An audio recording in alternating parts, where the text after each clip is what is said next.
Hello, hello. Welcome to the final episode of Season 1 of Walter's Rear Window. Today, we will be breaking Dawn Part 2. Final movie in the Twilight series, huh? Yeah. And I don't know about you, I was feeling really nervous about this one after the last one because, and I think I stand by this, the last one was my least favorite out of all of them. Huh?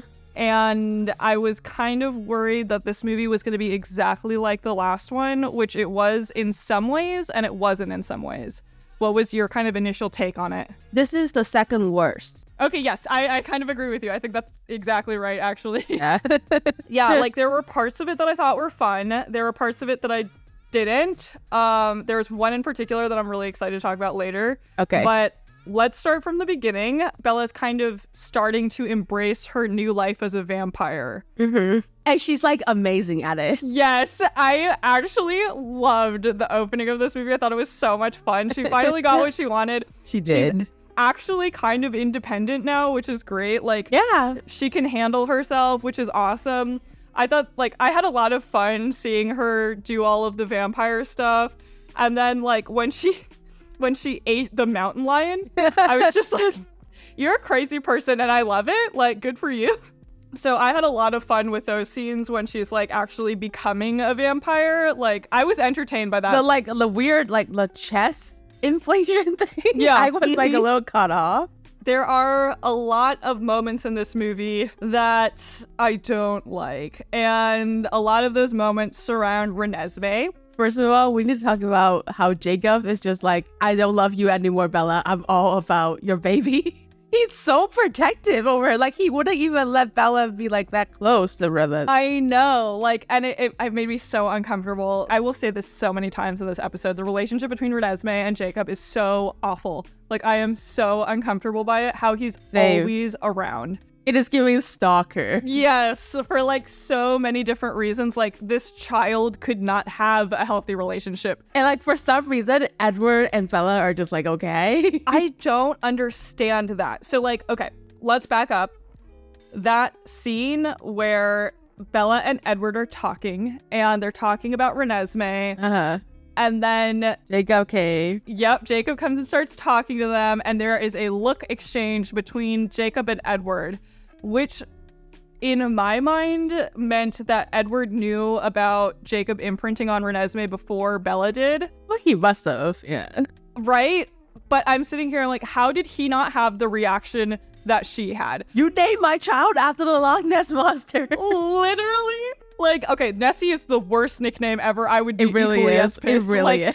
Renesmee is a terrible name to begin with, but then to go with Nessie as the shortened version of that, I'm just like, you are setting her up for failure. Did we ever got why she named the kid Renesmee? Yeah, so in the last movie, it was a combination between Bella's mom's name and Edward's mom's name, so it's Renee and Esme. Ah. Which I'm like, it's not for me, but whatever. So Nessie is also like a terrible way to shorten it. I'm like, that's a hilarious line. Yeah, that is. And I'm like sitting here and I'm just like, I don't know, the way that Bella charges Jacob and snatches him by the neck is like one of the funniest scenes. It reminds me so much of this image of Jennifer Lawrence snatching Josh Hutcherson's neck in the newest Hunger Games movie. Oh, yeah. It reminded me so much of that. It was so funny. And she's so strong, so she's like totally like fighting him. And I'm like, yeah, good for you. That is the reaction that I would have as well if he relayed that information to me. Same. And the fact that Edward did not do that, I was like, what is wrong with you? Why is this okay with you? You know? Edward just always kind of like it seems a little like checked out in this film, I feel like. Yes. Like he's just kind of like there. Yeah. His character changes completely after he marries Bella, and not in a good way necessarily. Like, I mean, not that he was a good character to begin with, but just that like he just becomes less of a part of the story because he was the vehicle for Bella's romance, right? Mm-hmm. And when they're married, there's nothing to kind of push forward. So like it's just existing as they are. Yeah. But it like made me so uncomfortable, like how comfortable this family is talking to each other about their sex lives and everything, because there's like so many scenes in the beginning where they like talk about that, or they're like enjoy the house, like all that stuff, and I'm just like, okay, so like You guys are really close. Like, maybe there are some things that we don't need to chat about as a family. Yeah, like Emmett was like, I thought you'd be gone for like much longer. Or Yes. something like that. I was like, you guys, like, oh my God, we don't need to have this conversation at the dinner table. No. But then Jacob goes and rats to Bella's dad. He's like, okay, so here's the thing. Oh, yeah. So originally they were gonna tell Charlie that Bella had died in like some sort of accident. Mm-hmm. And then the whole Collins clan was going to move away. And I think Jacob was like, oh no, like my Renesmee is going to like be gone. So then that's why he went to go and tell on Charlie to keep them in Washington. Yeah. Which is like so manipulative. It really is. And then also like the way he does it is so funny. He's like, you're not gonna like believe this, and then he just like strips down for Charlie. So just like you had to get like butt naked before all, like, oh my God, like I would be more traumatized by like a teenager like getting naked in front of me than if he turned into a wolf. I think like I'd be like, this is too much. Like I think he says that too. He's like, you can keep your shirt on.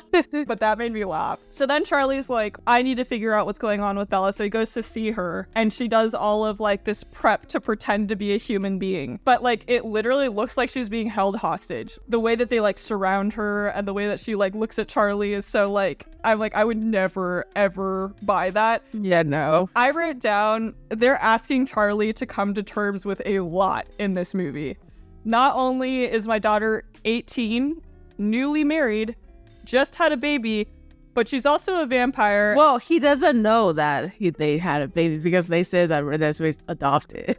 That's right. Okay, right. But like it's kind of implied. You could tell that there's some like uncertainty there, you know? Yeah, because they said that Renesmee is Edward's niece that they adopted. And yeah, very, very good cover, you guys. Renesmee is the most terrifying looking baby I have ever seen in my life. I am so upset by that. And it's funny because when they start talking about the lore of what's called... Of the immortal child are supposed to be like really pretty. Yes! But she's just terrifying. Yes! Yeah, like they're talking and they're like, immortal children are like the most beautiful children to grace this earth. I'm like, are we sure? Are we sure that they are? Because if Renesmee is one, I don't believe that. Yeah. Like, she is so weird looking. They CGI'd her face, right? Like, there's something Yeah, they CGI'd her Okay, face. I was like, there's something so uncanny about her. Like, it is so weird. And then, like, the face touching that she does to communicate is so uncomfortable to me. Like, every single time she looks at you with those CGI eyes and then puts that hand on the face, I'm just like, get that hand away, Renesmee. You put that away, okay? Also, I want to say something about this. Yeah. So Andrea was wrong. What happened? In this film, we got to learn that a immortal child is against the laws of against vampire laws. Okay. Because they're unable to learn, and they can't learn like self-control and stuff like that. Mm-hmm. And that's why immortal childs are killed and destroyed. However, older vampires, if they're turned when they're older, they're able to learn and adapt, which means that Edward should have done much better. Okay, so now that's a legitimate answer to a question. And like, remember Andrea was telling us like, no, because like he's like forever frozen in yes. No. Interesting. The Volturi just like cracked that open for us that like when they're older, they can learn and adapt and grow. But an immortal child is destroyed because they can never learn and adapt or grow. Interesting. Okay, so we're getting a piece of the lore. Okay, so Edward should have his shit together by now. Edward, you should have had your shit together. But yeah, like Renesmee, like... So she's technically not an immortal child. She's a half-breed. Okay. Because like she grows. That's the difference. An immortal child does not grow, but Renesmee clearly grows. That's right. Yeah, she grows the whole movie. She really grows. In like the span of 3 months, she went from like an infant to like a 4-year-old. And it's funny because I feel like they use this idea of an immortal child to like almost soften the blow of the fact that they have set up a literal baby with Jacob. Yeah. And I'm like, but that makes it so much worse to me. And the fact that she grows so fast. Yes. It's so uncomfortable. Like, I'm like, they're trying so hard to make it work. And I'm like, nope, we're just going to have to scrap that idea. It did not work. Okay. Go ahead and rework that section because that is not the move. So then we have all this stuff going on. And cousin Irina, who we met last movie. Is that right? Yeah. They were like Bella and like Edward and like the whole Cullen clan were like afraid for Renesmee because she was growing so fast. They weren't sure whether or not she was gonna die really fast also.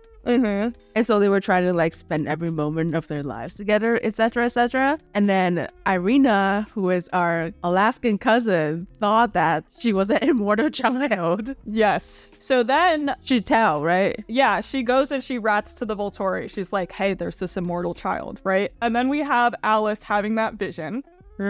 And she's like, oh my gosh, like the Volturi are coming for us. Like we have to set up some kind of like plan, you know? Yeah. And this is where it gets very interesting. This is my favorite part of the movie, is the actual like fight, but we need to talk about the lead up to the fight.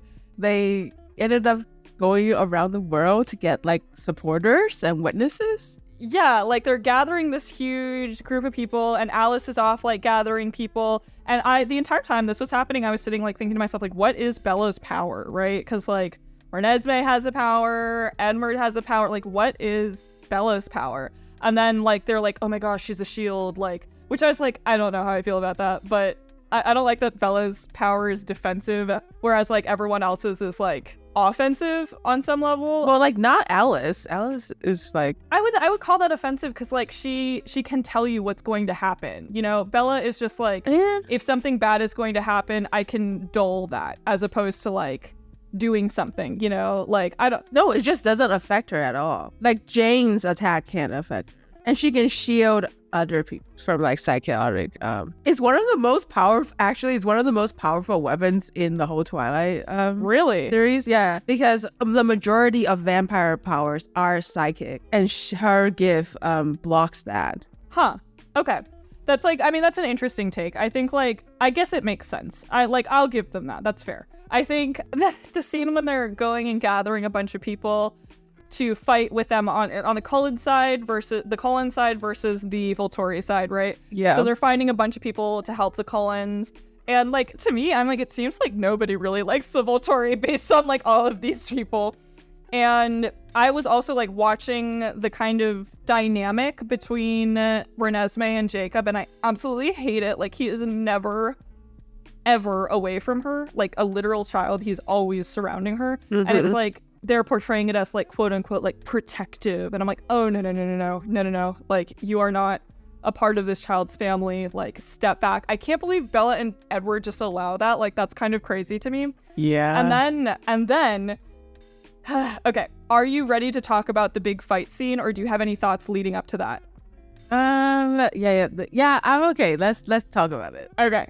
And then there's the big fight scene, and Bella sends Renesmee with Jacob, which I'm like, insane, literally would never do that. Well, actually, Alice was the one who set it up to send Renesmee with Jacob.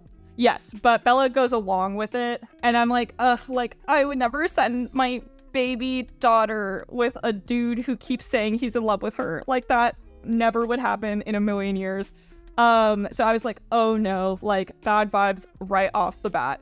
And then the giant fight breaks out, right? So they're starting to fight. They're doing this thing like, oh, this is what Alice was envisioning, like all this stuff. And they're fighting. And there was one moment during the fight scene where my jaw hit the ground, like hit the ground. Did you have that experience? Which moment? When I think his name is Arrow, the lead bad guy. The lead bad guy hits the ground. He's holding Carlisle's head in his hands. Yes. Which I'm like, I love the amount of decapitating in this movie. That's pretty funny. I did enjoy that. Like, I was sitting there, I was like, I'm entertained. But what a cop-out, Claire. Like, I was so excited. I was like, wow, they had like a real ending to this. Like, they actually killed real characters off. The fight scene was actually a no fight scene. It was just a vision that Alice had. A cop out. What a cop out. Like, I was like, this is the lamest move in all of cinematic history. I am so annoyed by this. Like, I'm like, you cannot fake kill off characters. Like, if you kill them off, especially if they're big characters like that, I'll be like, nice. I'll be like, wow, they're like really going for it. Good for you. This is like real writing. But then to be like, no, it was all a vision. I'm like, oh no, I don't want to even watch the rest of the movie. I'm done. Like, no. We're not doing it. It was all a dream, you know? Like, so like, I am so against that. Like, I think especially if you like, I was actually like listening to a conversation in the office recently where they were talking about that. And they were like, if you are going to kill characters and bring them back, then there are no stakes for me. And I'm like, I completely agree with that. Because like, the thing that made that interesting was that Carlisle died in this violent and dramatic way, which is emotionally impactful for even someone like me who doesn't really like him or care about him as a character. Like we've been with him for 5 movies now. It's impactful because they just beheaded this dude. And I was like, yes, this is awesome. What a great ending. And then they're like, nope, it was just a vision. We're all good. Never mind. No, and I was like, what? You can't. That's how we're going to end this series. Like, we're going to go completely off the rails in movie 4 and then pretend we did something in movie 5, but then not do it. So, like, I was just like, I don't know, you guys. I'm not sure. Yeah. So that was basically kind of the ending. So then Alice brought out somebody else who's also a half-breed to show that like they're not a threat to like vampire kind and stuff like that. And then Arrow was like, okay, fine, like I have no like ground to stand on, I guess. And then they leave. And actually let's like go back a little bit because I was about the Volturi. I was kind of very interested about, because initially they did not want a fight, right?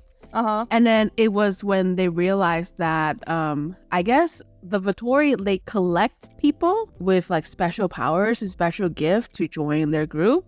Right. And that's why they would take out like entire covens and stuff like that. And so that was when they realized that like, oh, they need to protect themselves, which is why they started to say that, okay, they are okay with fighting. So that makes me think that like the Volturi, they must have somebody special in their team that can like do like insane mind control or something like that for them to be able to collect like all these like members. Yeah. Because then at the very end of the movie, Arrow like looks back at the group and was like so many gifts to collect or something like that. Yeah. I was so excited for this fight scene because it felt like the culmination of the entire movie. Like they introduced the Volturi in the second film. That's right. The second movie, if not the first. Like, I think they talk about it a little bit in the first, but then they actually introduce it in the second movie. And I am sitting here, I'm like, this, in my head, would be the reason we introduce the Volturi is because it's all going to culminate into this fight between the Cullens and the Volturi, right? So we then have an idea of both sides. We get to see the trajectory of the Cullen family, and we get to see the trajectory of the Volturi. And that's what makes this impactful, is they're then going to go head-to-head and fight. But when it doesn't happen, I couldn't even tell you. Like, I was actually so disappointed because, like, if they had ended the movie, if the last shot of the movie was the pan down to Carlisle's head, I would be like, you know what? That was a great series. You know what? Everybody needs to watch that series. I changed my mind. I love Twilight. This is excellent.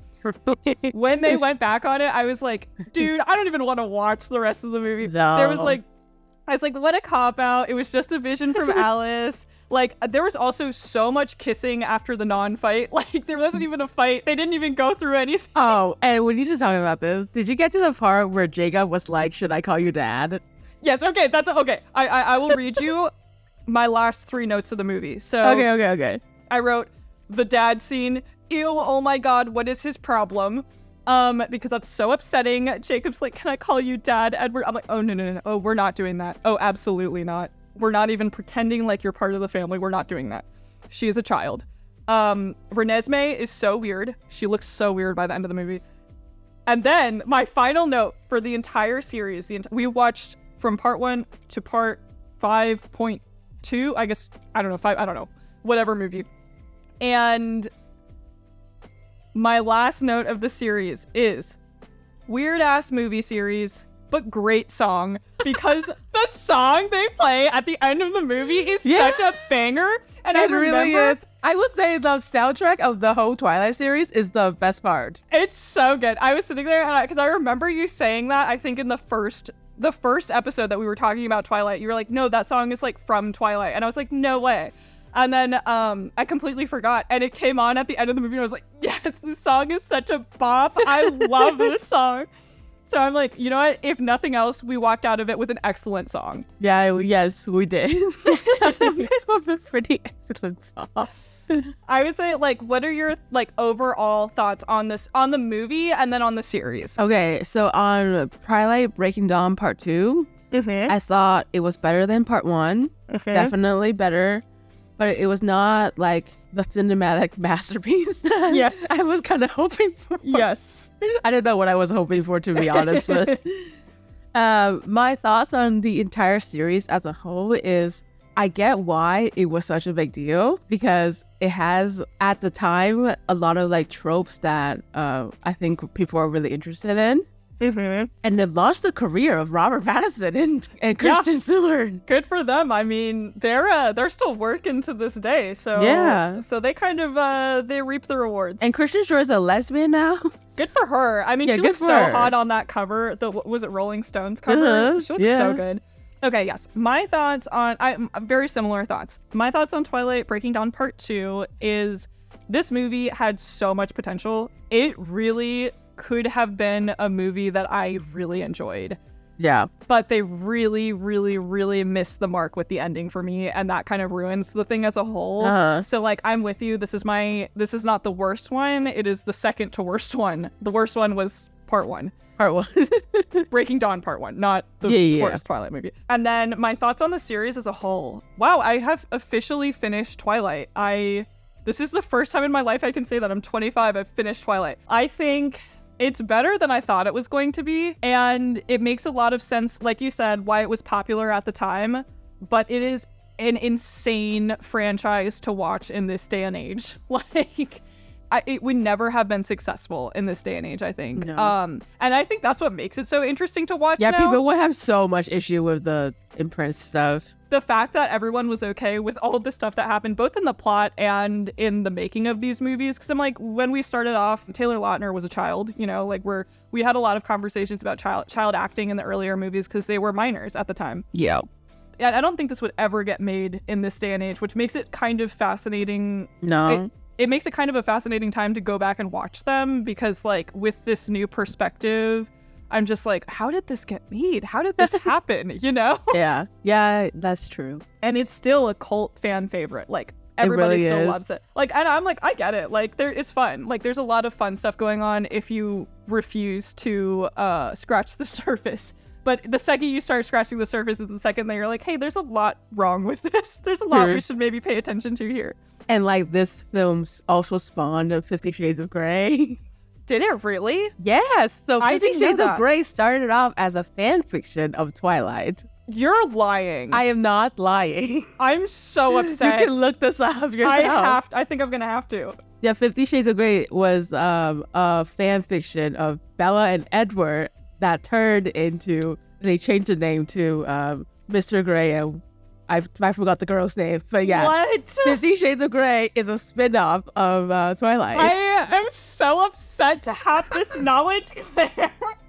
The 50 Shades trilogy was developed from a Twilight fan fiction series originally titled Master of the Universe and published by James episodically on fanfiction website under the pen name Snow Queen Ice Dragon. What? The piece featured characters named after Twilight's author Stephanie Meyer's characters in Twilight, Edward Cullen and Bella Swan.